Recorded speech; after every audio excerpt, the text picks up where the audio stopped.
Okay, this is Mr. SDJ, old YouTube handle. Don't ask me how I got it, why I got it, but that's it.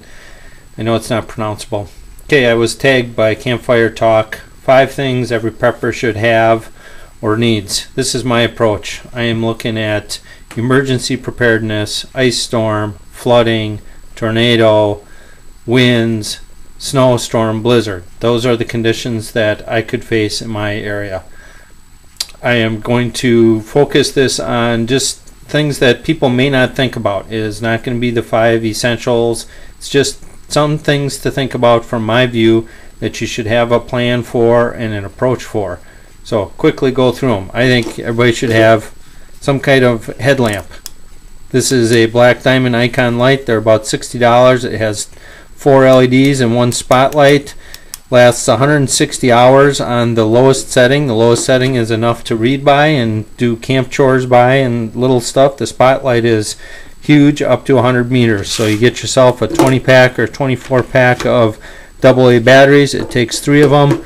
I'm talking I could get, probably 2 months at 10 hours a night of use out of these 2 right here. Get another pack, they're $10. So number 1, have headlamps. Try and make them decent quality. Number 2, have a writing instrument, a notebook, and a calculator. Again, my approach to this video here is things you may not think about. A lot of people are going to laugh about a calculator, but be surprised how much figuring you have to do. You can do it manually, add, subtract, multiply, divide, but if you're figuring out rations or dollars, or you're trying to figure out lumber or firewood or any quantity of stuff, a calculator is an easy thing to have. Again, they're $2-3. This is a multi-function scientific calculator. Amazing what prices have dropped on this kind of stuff. If it breaks or gets wet, it breaks or gets wet. It's only like $3. A Write in the Rain journal. This is waterproof paper. I always have something like this with me. It works wonders. They're expensive. They're like $6 each. But just have writing material available to you. Doesn't have to be waterproof, but it helps, of course, especially if you're talking austere conditions. And in here I have a carpenter's pencil and a Sharpie. So again, writing instruments and a calculator. You'd be surprised how much you use them. Number 3, some hand tools. A lot of people have their Snap-on toolboxes, their Craftsman toolboxes, chainsaws, power saws, circular saws, generators, batteries, you name it. Having a sturdy, good set of hand tools will get a lot of work done. If you're going in the bush, of course they're not too useful, but if you are in any kind of environment that has mechanical things in it, doors, windows, cars, a good set of hand tools is important. I always have a Klein screwdriver, multi-bit screwdriver, has nut drivers and Phillips and regular slot head, and a pair of vice grip brands. Do not cheap out on these 5-inch vice grips. You'd be surprised. This is an extra pair of hands. Clamps things down. I think the jaw opening on something like this is about 1.5 inches. Turn off water valves, gas valves. Turn on water valves, gas valves. Your stove, just you'd be surprised. A rusted nut or bolt, you can take that off, put one side on. Changing up your pulleys for different things. This right here is kind of always with me, almost no matter where I go. $25. I think this is about $10 or $12. This is about 15, so maybe $30 total.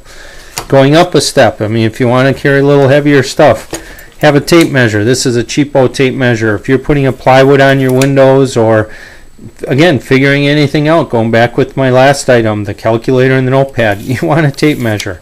I have 25-foot big tape measures, but those things weigh a lot. This probably get a better quality one than this, but it was light, easy, cheap. It'll do the job.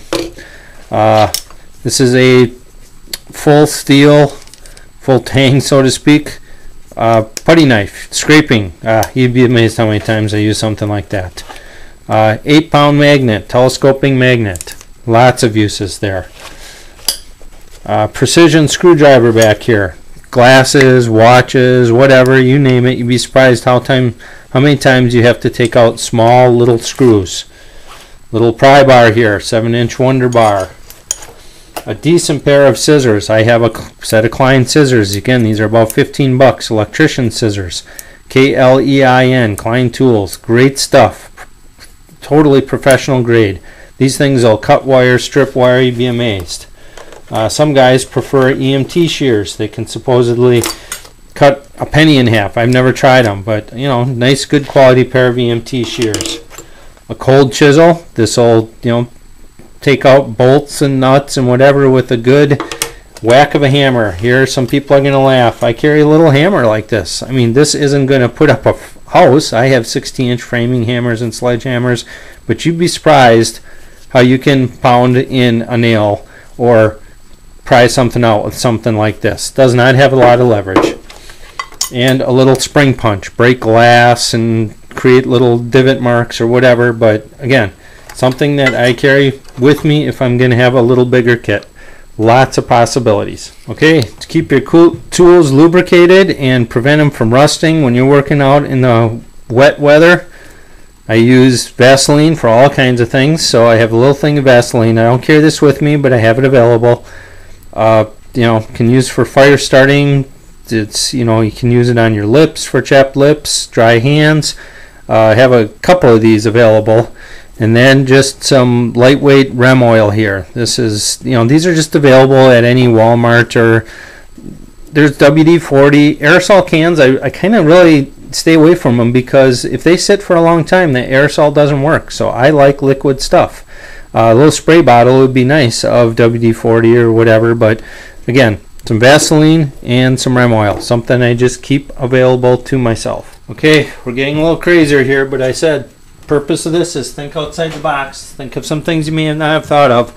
Safety gear. Here's a pair of waterproof overboots. 15 bucks. If you are out in a flooded street, you might have your Gore-Tex hikers and they're going to do okay, but if you are in a flooded basement, 1 to 2 feet of water, this is something that is going to be nice. Now, if you're in something waist deep, this is actually a disadvantage because it's going to fill with water. But I use these all the time. Muddy, wet conditions, very common scenario is a water main breaks and your street is flooded and you may have to be out there doing something. Or there's an ice storm and everything's down in the yard and you're out there in the snow and the slush picking it up. You want to keep your feet warm. The best way to keep your feet warm is to keep them dry. So a pair of overboots, 15 bucks. I really believe that those are worthwhile. Again, you're out there working around. The idea here is not to conceal yourself, but to be seen. A safety vest, a highly reflective, visible safety vest, hunting vest, whatever. This has a reflective tape on it. So, again, safety device. A little more crazy. This is called a throw bag. This is used in river rescues for kayaks. 75 feet of rope, polypropylene rope. This isn't hauling rope. This isn't to haul your car, but this is if you are by water, river, lakes, even I've seen, you know, in cities, in the urban environment, the drainage ditches. You want to be able to throw something to somebody to help them out. So here it is, 75 feet, practice with it. I have a safety pulley on here and some climbing equipment, carabiners. Just know how to use it. I've practiced with it and it's 25 bucks well spent. It is not heavy if all you have is this.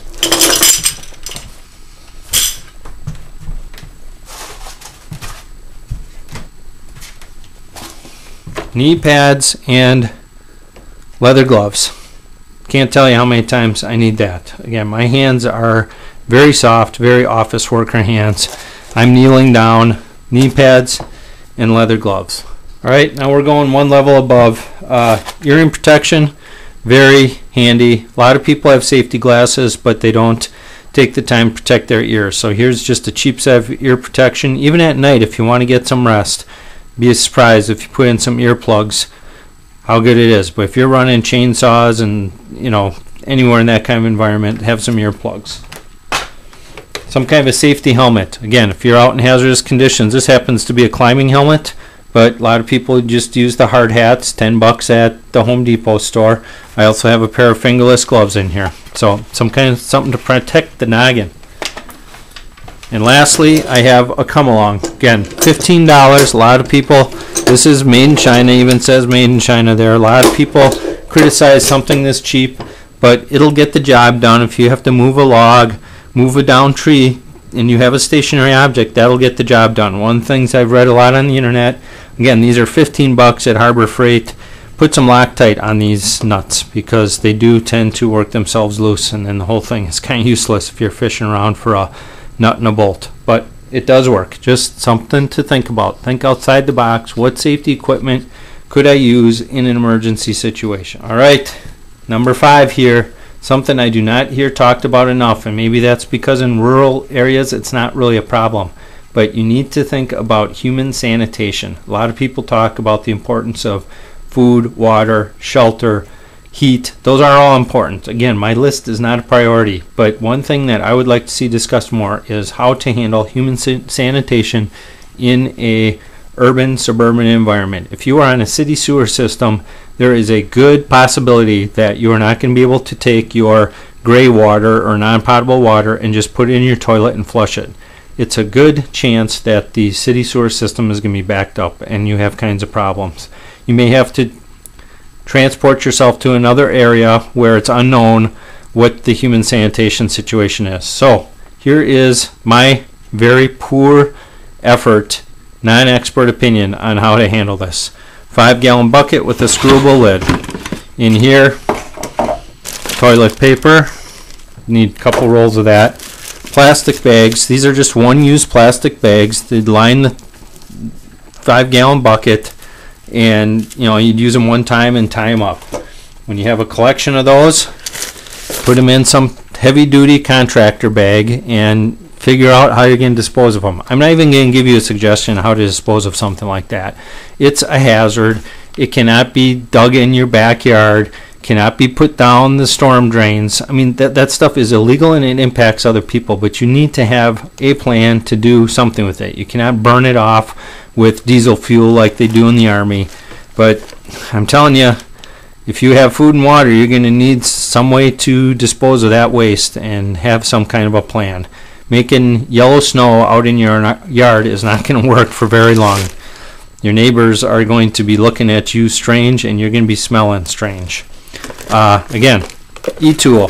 Have a way to dispose of it. If you can find a place to bury it that's safe, hopefully that'll work for you. Some bleach. One thing about bleach, it goes bad after a while. Another thing about bleach, do not mix it with any household chemicals. It is a good disinfectant. It will kill the germs, but you mix it with things like ammonia, you get chlorine gas. That is fatal. Do not mix it with other things. An alternative to bleach, some dry, powdered pool shock absorber. Has lots of bleach in it, right? So that would be a good thing to have. You're working in all this kind of area, nitrile gloves. I got a small pack here of nitrile gloves.